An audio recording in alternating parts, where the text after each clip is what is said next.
Hi there, welcome back to another video. So our last two videos were regarding Azure PostgreSQL configuration and how to set up baseline monitoring on the server. Today we'll cover MySQL Flexible Server configuration we get while creating. Also, we'll not be using the presentation for understanding, and this time we'll use the illustration draw.io site for live diagrams and better understanding. Let's see how this goes. So in the Azure portal for the creation of MySQL Flexible Server, we'll search for Azure MySQL and you will see the option of MySQL Flexible Server. So when we click on this MySQL Flexible Server, we get two options, WordPress plus MySQL Flexible Server and the Flexible Server. We'll not be checking this option here. We'll be going forward with the Flexible Server. And in the Flexible Server, we are getting two options, which is Quick Create and Advanced Create. Quick Create we can choose when we want to create the instance quickly. And this will only want you to fill up some required details and not all other configurations. This you can use when you're not very familiar with the options and just want to create the instance quickly, like the workload type or the size of the instance. Accordingly, we do not have much flexibility in that. We'll be going back and we'll be proceeding with the advanced create. In the advanced create, we'll start with basics. We'll get two options, which is subscription and resource group. Subscription is the place when this starts getting used, the billing of the resource gets applied to the subscription level. And then we have as a resource group. Resource group is just a container where your MySQL instance will live. And before filling up this detail, let's go to the site and let's create the subscription here.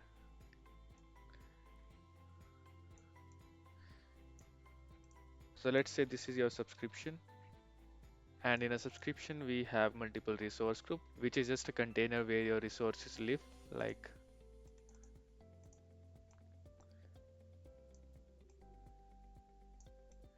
like in this case, we'll create two resource group, which will be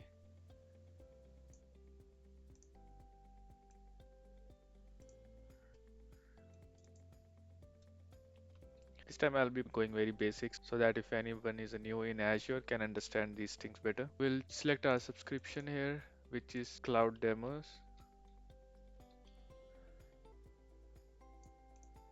right? And we have a resource group which we'll select as we'll create new one rg-mysql and click on that, and we'll give the same name to this particular resource group as well, which is rg-mysql, right? We'll be removing this particular resource group. I don't think we require. Now the next thing, when we create any resource, we'll need to give the resource name. Like in this case, our server will be the demo MySQL instance, right? And also we have to give the region where we want to keep our server. So in our case, we'll keep it in Central India. So also in a single subscription, we can have resources or resource groups in multiple regions. So in our case, we'll give the Central India, and also let's just search for MySQL and let's keep that in middle.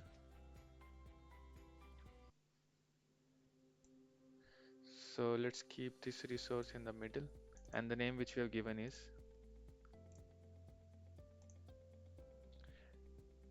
demo MySQL instance. And this is the topography as of now. We have a subscription, then we have as a region and the resource group where our MySQL server will live, and then the name of the instance. Now when we go back, we can select MySQL version. According to our need, we can choose anyone which is available. Now when we proceed with next, we have got a workload type. Workload type, suppose our database is going to run for a production environment or a dev test workload, we can choose accordingly. And depending upon the workload type, database will have that horsepower to run our workloads. So meaning if our database is going to be a very hefty and very large workloads are going to run, it's better to give a queue which is efficient at handling that load so that it can run without any issues. We have got three options here, which is standard, enterprise and dev test. So when we choose a standard, we get a D series, which is general purpose workloads. It is a balance of a CPU and the memory is often good for most of the workloads. And if enterprise E series, we get more memory compared to the CPUs. And E series is better for our workloads which are very memory intensive. And next is a dev test, in which we get a B series, which is a burstable workloads. Now, to be more detail into this, we will go to the configure server. In the burstable, we can go from 122 virtual CPUs, and in a general purpose, we can go from 2 to 96, and same for memory optimized, right? Burstable is good for where it does not require the continuous CPU usage. And one other important thing is the burstable is a less cost compared to the other two. General purpose is at the middle, and memory optimized is going to be the most cost of the three. For 1 BS, we get only $20 per month. And when we'll switch to general purpose, we'll see one more option, which is AMD and Intel. So this is a chip which the machine will be using behind the scenes. I'll stick with AMD and go below and change to standard D2. Next is the high availability. So high availability is a section which protects you from any data center failure. So what it does is it's basically run your same instance in another zone. And if we go back to this, if you can see how this works. So in a single region, like in suppose central India, we get multiple zones, which has basically its own set of computers, own set of networking, cooling, etc. Everything. Basically, it's independent of any other zone in that particular region. And to show you in this,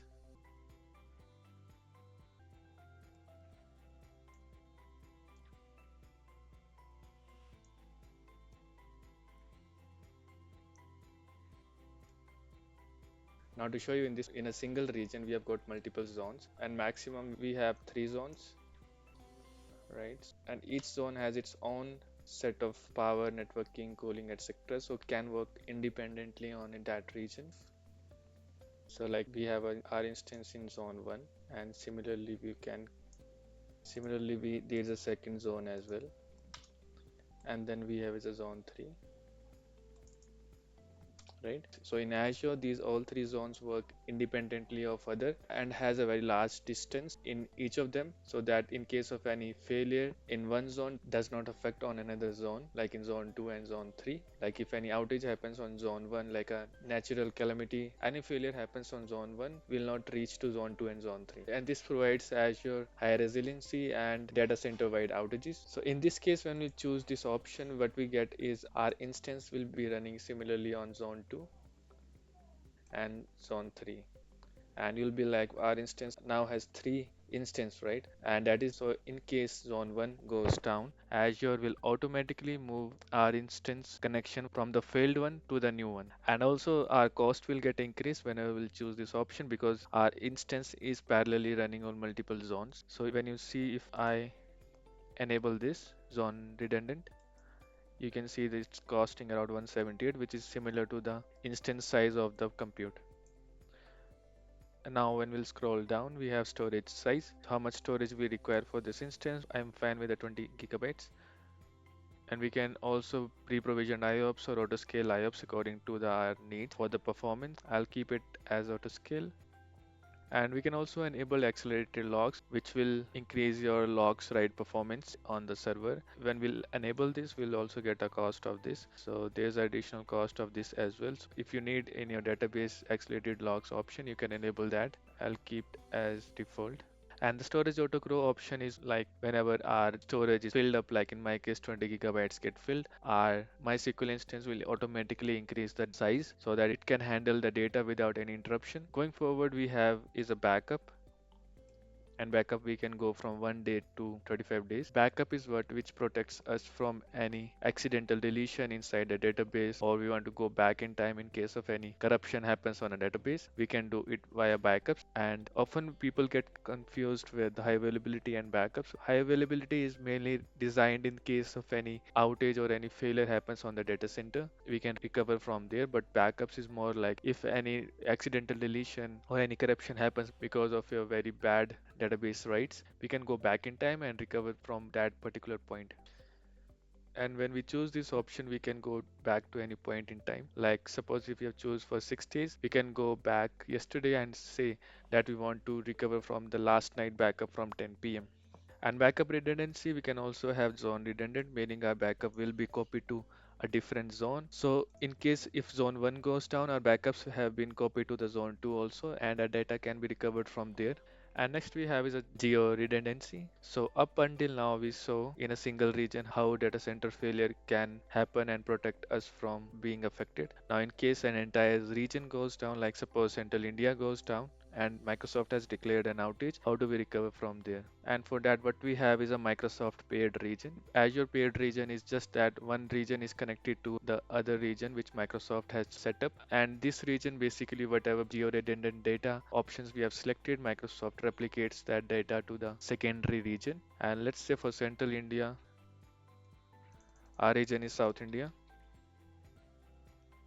So our instance will be replicated from zone 1 to the other region so that in case any outage happens on the first region, we can revert from the secondary.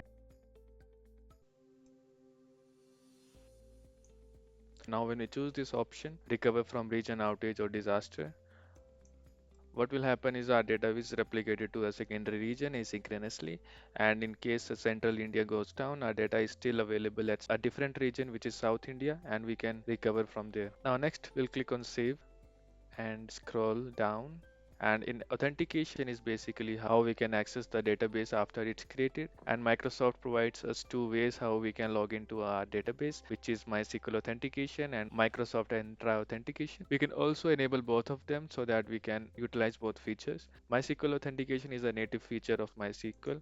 I'll be using both.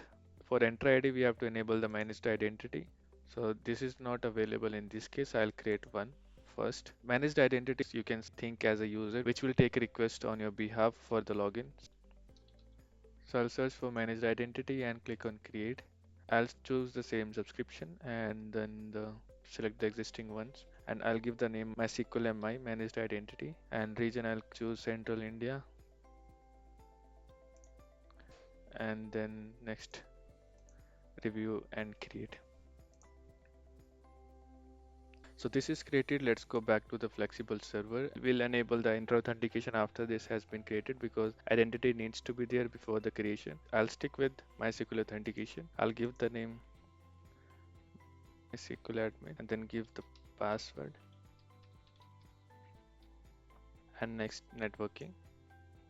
So now in the networking, previous we saw authentication, which is like how do we log into the database, and networking comes under other protection layer, like how do we access the database from which network. We can have public access or a private access. In public access, we have got two options, which is allowed IP addresses and private endpoint. In allowed IP addresses, what happens is we have to enable this option and then allow the public IP which is going to access the database. So in our case, my public IP is this one, which is the IP which you are accessing the Azure. So when I enable it, it automatically adds that to the firewall rules and I'll be able to access it publicly. In this case, anyone coming from the internet can log into the database directly. And if you have selected private endpoint, the private endpoint will be a separate topic which I'll create anytime soon. But in private endpoint, it takes a IP from your virtual network which is already there and assign it to your demo MySQL instance. And then basically if you have a site-to-site pairing or a point-to-site pairing to that particular VNet, we can access it directly via the private IP address, and also resources within the same VNet can also access the resource privately. The next option which we have got is a private access, and private access is that we need to give a VNet,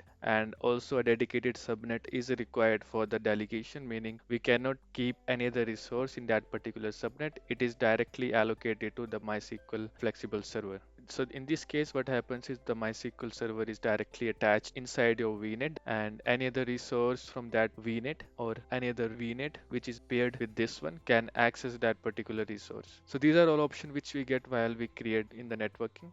I'll stick with public access, and then next additional configurations, and next is data encryption. Data encryption is data at rest. So when your data is kept at the server, how do you want to encrypt it? So Azure provides its own keys, which is service managed key, which automatically is going to take care of encryption or decryption of data, and this is a default one which you don't have to use your own key. But if you want to use your own key, you can go with customer managed key for the encryption and decryption of your data.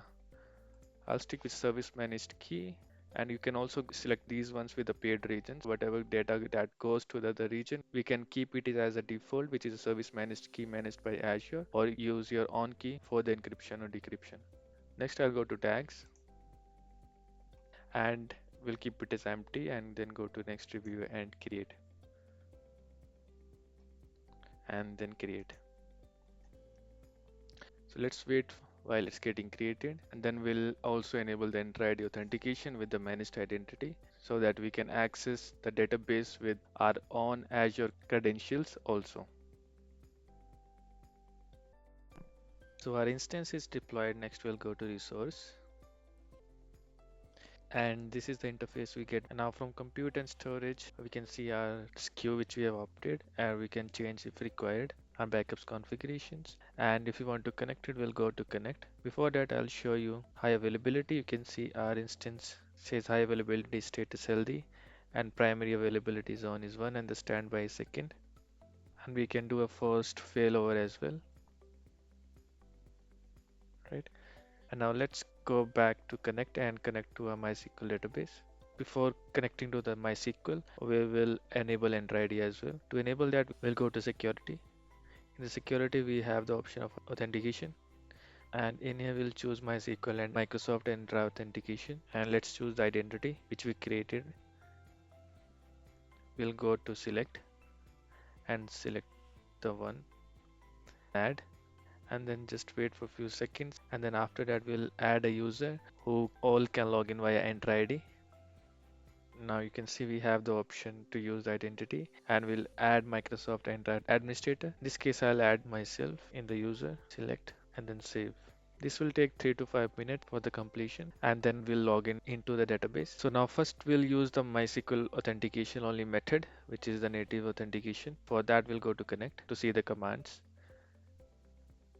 And in here you can see we have connect from browser or locally. Before that, I'll check if I have the MySQL installed in the terminal.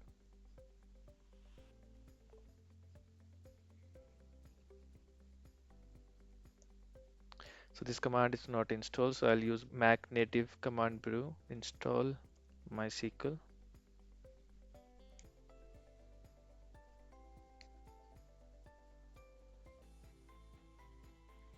So this is installed. Let's try to run the commands, and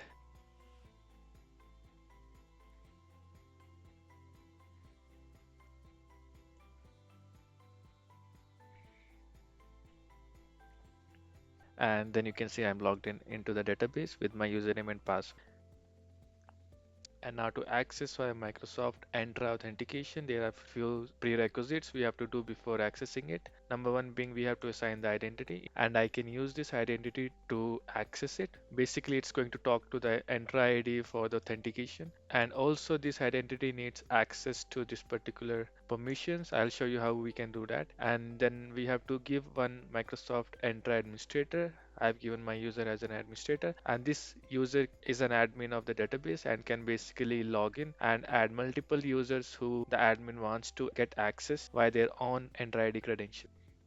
So now the prerequisite for these permissions, you have to go to Entra ID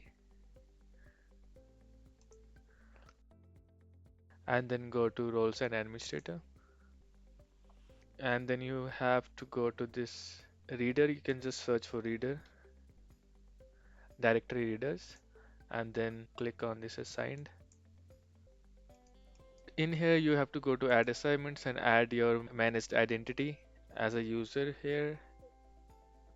Like in my case, I'll search for MySQL MI and then add. After this is done, you can access it via Entra ID. Now the steps would be you have to go to your instance. You can also utilize this document to see all the steps and what you have to do if you are facing any issues, and how do you run the command to add users. I'll paste the command on the description as well so that you can just copy and paste directly onto your side.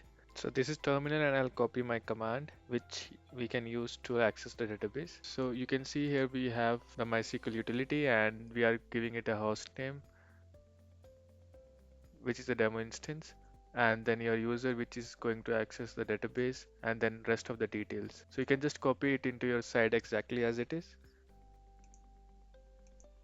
So I'll just run the command and see we can access the database via our Entra ID. So